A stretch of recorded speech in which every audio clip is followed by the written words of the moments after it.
সিয়াম আসছে সর্দ থেকে আসছিস। হ্যাঁ। তো এত দূর দিয়ে আজকে মোটরসাইকেলে তোর বাবা নিয়ে আসেনি? না, আজকে ওই পরীক্ষা। ও, কিসের পরীক্ষা? মক টেস্ট চলছে? মানে হ্যাঁ, অ্যানুয়াল এক্সাম। অ্যানুয়াল এক্সাম তো কবে শেষ হবে? 7 তারিখ। ও, তারপরে তোর মতিগতি কি? বেড়ানো, ঘোরা, এদিকে সেদিকে যাওয়া, কি মতিগতি বল? মতিগতি তেমন নাই, আবার পড়াশোনা চালু করে রাখতে হবে। এবার তো কোন বই ক্লাসে উঠবি? 9। সায়েন্সে যাবি তাই তো? সায়েন্স পছন্দ? কোন সাবজেক্ট বেশি পছন্দ? না, আমি এখনই 9-এ পড়ি। ও, তার মানে টেনে হ্যাঁ, উঠবি। যেহেতু তাহলে বই তো পেয়ে তুই গেছি সায়েন্সে আছিস তাই তো? তা তোর বাবার কাহিনী কি? বাবার কাহিনী জানিস? তোর বাবা যে ক্লাস 5-এ বৃত্তি পেয়েছিল, তারপরে পাইলট স্কুল থেকে 88-তে পাশ করে, আমি 89-এ। তো হ্যাঁ, তোর এটা বাবার জানি। মতো মেধাবী এলাকায় আছে মনে হয়, জানিস কিছু? হ্যাঁ, হয়তো বা পরবর্তীতে হ্যাঁ, আসতে পারে। তার মানে আমাদের মধ্যে মাহবুব আঙ্কেল ক্লাস 8-এ, আমি ক্লাস 9-এ, হ্যাঁ, হাফিজ, তারপরে আশরাফুল তোর চাচা, এই দুইজন হলো ক্লাস 8-এ গেছে। ওরা দুইজন আর্টসে ছিল, আঙ্কেল, আমি আর তোর বাবা হলো সায়েন্সে ছিলাম। হ্যাঁ, তাহলে তোর আরেক চাচা হলো তহিদ, সে আরেক ভাবে মেধাবী, খেলাধুলা মনি খুবই। মানে তোর বাবার সবচেয়ে বড় দুইটা গুণ হলো যে খেলাধুলায় সে অসম্ভব মেধাবী ছিল এবং পড়াশোনায়। হ্যাঁ, তোর চাচা যেটা, তার ছোট তৌহিদেও কিন্তু তাই, কিন্তু তৌহিদের আরেকটা বড় গুণ ছিল যে গান করে। বিশেষ করে লালন গীতে আমার অনেকগুলো ভিডিও ধারণ করা আছে, ইউটিউবে দেওয়া আছে। হ্যাঁ, বেশ, তার মধ্যে তোর বাবার থেকেও অনেক বেশি বোধহয় মেধা ছিল। কারণ হ্যাঁ, যেমনি গান তেমনি পড়াশোনা, অদ্ভুত মানে তার মধ্যে প্রতিভা ছিল। তো অনেক অদ্ভুত প্রতিভাবান মানুষের মধ্যে একটা সমস্যা থাকে যে তারা অনেক সময় নষ্ট হয়ে যায়। অনেক বেশি মেধাবী হলে তার বুদ্ধি নিয়েই সে চলে, কারো বুদ্ধি নিতে চায় না। তো হ্যাঁ, একটু গ্যাপ হলে আবার বুদ্ধি নেয়। আমাদের শেফানকে কিন্তু আমি বারবারই বলি যে বুয়েটে পড়ার মতো আমাদের ছাত্র কিন্তু অন্যতম, সেটা হলো যে শেফান। কিন্তু সে বেশি বুদ্ধিমান হওয়ার কারণে অনেক কথা তার সাথে আমাদের অনেকের মেলে না, তখন সে ওইটাকে ওই পথে নেগেটিভলি চলে গেছে। দেখে। তার মানে বেশি মেধাবী হলে একটা বিপদ হলো যে সে অন্যদের কথাকে পাত্তা দেয় না। সে নিজেকে দেখে যে কিভাবে ঠিক কিনা। তো একটা বয়সে একটা চিন্তা ঠিক থাকে, একটা বয়স চলে গেলে তখন সেটাকে ভুল মনে হয়। যে মাহবুব আঙ্কেলের সাথে আমি থানায় বেশি যেতাম, যেহেতু সে ম্যাজিস্ট্রেট ছিলেন। তখন একটা ভুল মনে হতো যে বিসিএস এর ক্ষেত্রে শহরে থাকতে হবে বিসিএসটা।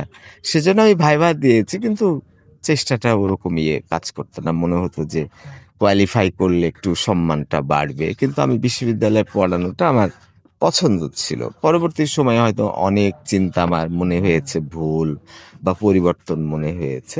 তো এখন তোর কোন ক্লাসে দুইটা ব্যাচই আছে, একটা হলো আর্টস সেকশন, একটা হলো সায়েন্স। হ্যাঁ, তো তোর সায়েন্স সেকশনে কতজন আছে? আমাদের অ্যারাউন্ড 80 জন।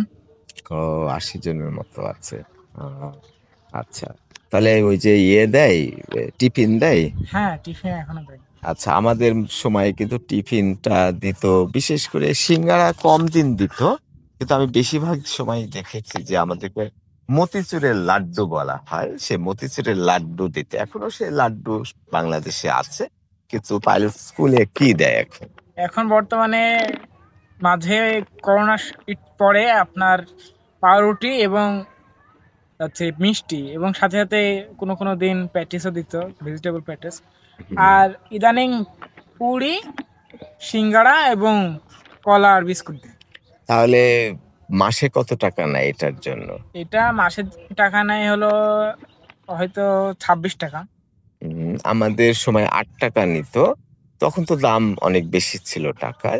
তাতে দেখেছি যে 30 দিনে হয়তো 20 দিন স্কুল চলছে, আর অনেক ছেলে সব দিন আসে না। সেই হিসাবে কিন্তু প্রফিট না, কিন্তু লসটা অত বেশি হতো না। কারণ হলো যে প্রতিটা ছেলের জন্য যদি 20 দিন স্কুল থাকে, তাহলে 20 টাকা চলে গেল। কিন্তু সুবিধা হলো যে একসাথে নিলে একটু দাম কম পড়ে, পাশাপাশি হলো যে পাশাপাশি অনেক অনেক ছেলে স্টুডেন্ট মেয়ে আসে আসে না, না। নিয়মিত আসে আসে না। না। আবার এই যে অনেক বড় বড় ছুটি থাকে, হ্যাঁ, যেসব কারণে লস হতো না। কিন্তু কিন্তু অন্য আবার এই টাকা দিয়ে আপনার বার্ষিক ভোজটা করা হয়, যেখানে আপনার বিরিয়ানি রান্না করা হয়, মানে একটা বার্ষিক একটা তার মানে এই টাকা 26 টাকা মাসে নিয়ে নিয়ে যখন টাকাটা বেঁচে যায় তখন সেই টাকাটা নষ্ট করে না, না, তখন ছেলে মেয়েদের নিয়ে বার্ষিক ভোজ। বার্ষিক ভোজ করে। এই স্কুলের একটা বিশেষ দিক আমি অনেক ভিডিওতে বলেছি যে ছেলে মেয়ে উভয়েই পড়ে। তা আমি আমার মতামতটা পরে জানাচ্ছি, একজন ছাত্র হিসেবে নিরপেক্ষভাবে তোর মতামতটা বল যে ছেলে মেয়ে একসাথেই পড়া উচিত বা ছেলে হ্যাঁ, কি মনে হয়? আসলে আমাদের এই বয়সটা হলো কিশোর বয়স, তো এখানে অনেক জ্ঞান আছে, যে আপনার হুম। অনেক কিছু শেখার বয়স।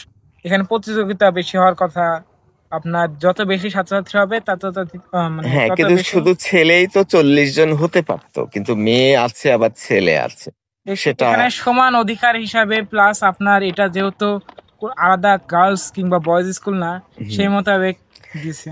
হ্যাঁ, কিন্তু বেশিরভাগ স্কুল মানে আমি কোনো স্কুলই পাইনি ওই সময়ে যখন ছেলে মেয়ে সরকারি স্কুলে একসাথে পড়তো। বেসরকারি স্কুলে ছাত্র বানানোর জন্য ছেলে মেয়ে উভয়েই পড়তো, কিন্তু সরকারি প্রতিষ্ঠানে কিন্তু ছেলেরা আলাদা মেয়েরা আলাদা, যেমন পিএন স্কুল আছে, আবার ওদিকে ল্যাবরেটরিতে ছেলে আছে, ঢাকাতেও তাই। কিন্তু আমাদের এই স্কুলটার একটা প্রধান কারণ হলো যে পাইলট স্কুলটা পিটিসির মধ্যে, আর হচ্ছে ক্যাডেট কলেজের যারা চাকরিজীবী তাদের ছেলে মেয়েরা পড়ে। তো এখন মেয়েদেরকে না দিলে আর একটা স্কুল করতে হবে, সেটা একটা অনেক বিড়ম্বনার ব্যাপার, আবার দুইটা স্কুল চালানো সমস্যা। ফলে আমার মনে হয়েছে সার্বিক বিবেচনায় স্কুলটা প্রথম থেকে ছেলে মেয়ে উভয়েই পড়ে, এবং আমার কাছে এটা স্বাস্থ্যকর মনে হয়, কারণ ছেলেরা একা একা পড়লে অনেক ধরনের নোংরামি আরো বেড়ে যায়, মেয়েরা একা একা পড়লেও ওই ধরনের হয়, তারপরে জ্ঞানের যে বুদ্ধির যে প্রসার সেটাও অনেকটা কম হয়। তো সেই ক্ষেত্রে তোর মতামত হলো যে যেহেতু নারী পুরুষের সমান অধিকার হিসাবে আমাদের ছেলেরা যখন সুযোগ পাচ্ছে তখন মেয়েদেরকেও সুযোগ মেয়েদেরও দেওয়া এই উচিত। সুযোগ পাওয়া উচিত। এখন আমি দেখি যে নভেম্বর আসলে আমাদের খুবই উত্তেজনা বেড়ে যায়, বিশেষ করে ধানের বিচালি ছিল যে ওইখানে আমরা খেলবো, সেজন্য আমরা অপেক্ষা করতাম কবে পরীক্ষা শেষ হবে। কিন্তু এখন অবশ্যই একই জিনিস যে কবে পরীক্ষা শেষ হবে, কিন্তু বিষয়বস্তু চেঞ্জ হয়ে গেছে। তাহলে কি জিনিস কাজ করে? আমি কক্সবাজার বেড়াতে যাইতে পারবো, বন্ধুর সাথে আড্ডা দিতে পারবো, মোবাইল গেম খেলতে পারবো, কি চাহিদা যে যে পরীক্ষা শেষ হবে, এই পরীক্ষার শেষ হওয়ার পেছনে সবচেয়ে বড় আমাদের যে রস খাবো, ঘুরবো, বিচালি ধানের বিচালিতে খেলবো, একটা পাগলামি কাজ করতো। ব্যাডমিন্টন খেলবো। তো এখন যেটা হয় যে ব্যাডমিন্টন মনের মতো করে খেলতে পারবো। আর কি মনে হয় তোর ব্যক্তিগত? আমার ব্যক্তিগত মনে হয় যে ভ্রমণ করাটা হলো সবার মানে একটা কিন্তু সেটা নিজের পরীক্ষার সাথে কেমন ভাবে উত্তেজনা তৈরি করে? পরীক্ষার মাঝে অনেক পড়াশোনা করা হয়, অনেক মানুষ অনেক ছাত্রছাত্রী বেশি ক্লান্ত হয়ে যায়, তখন নিজেকে একটু আলাদা কিংবা মানে মানে ক্লান্তিটা দূর করার জন্য পরীক্ষা শেষ হওয়ার সাথে সাথে সে আপনার বেড়াতে যায় কিংবা আপনার ভ্রমণে যায়। তাহলে এখন যে পরীক্ষা শেষ হতে যাচ্ছে, এইবারের জন্য তোর ব্যক্তিগত কি মাথার মধ্যে কাজ করছে যে পরীক্ষা কবে শেষ হবে, হলে আমি এটা করব ওটা করব, এই কি কাজ মনে হচ্ছে মাথার মধ্যে? আমার এই বছরটা হলো 9, যেহেতু বইটা আমার কাছে আছে, সে মোতাবেক আমি আবার আমাদের বাসায় কিছু অনুষ্ঠান হবে এই শীতে, বাসায় মানুষ মেহমান আসবে, সে মোতাবেক আমি বাসায় পুরাতন যেগুলো বই আছে মানে 9 এবং 10-এর যেহেতু নতুন করে বই দিচ্ছে না, সেই মোতাবেক আমি বাসায় পড়বো। যেহেতু একটা ইম্পর্টেন্ট সময়, এই জন্য তোর পদ্ধতিটা এবার ওরকম হবে না যে বাড়িতেই থাকবো, ক্লাস 10-এর বই পড়বো, কিন্তু পাশাপাশি একটু অনুষ্ঠান হবে, আশেপাশে কিছু গল্প স্বল্প করবো, সেটা আশেপাশেই, যাতে আমার পড়াশোনাটা বন্ধ না হয়। তাহলে এবারকার ফাইনাল পরীক্ষার শেষের যে উত্তেজনা, সে উত্তেজনাটা অনেক কম, কারণ আমার ক্লাস 10 আছে, এসএসসি আছে, অনেক ঝামেলা আছে, ফলে ওই পাগলামিটা মাথার মধ্যে কাজ করছে না যে এই পরীক্ষা শেষ হলে কি হয়েছে, আমার আবার 10-এ, তার মানে ক্লাস 10-এ টেস্ট পরীক্ষা হবে 1 বছর পরে, তারপরে এই এটা কাজ করবে না। একেবারে এসএসসি পরীক্ষার সময় মাথার মধ্যে একটা বিরল একটা পাগলামি কাজ করবে। হ্যাঁ। যদিও এসএসসির পরে তোর মাথায় কি পাগলামি আছে সেটা এখন গুরুত্বপূর্ণ না। তারপরেও কি তোর কোনো ওরকম ভাবনা আছে যে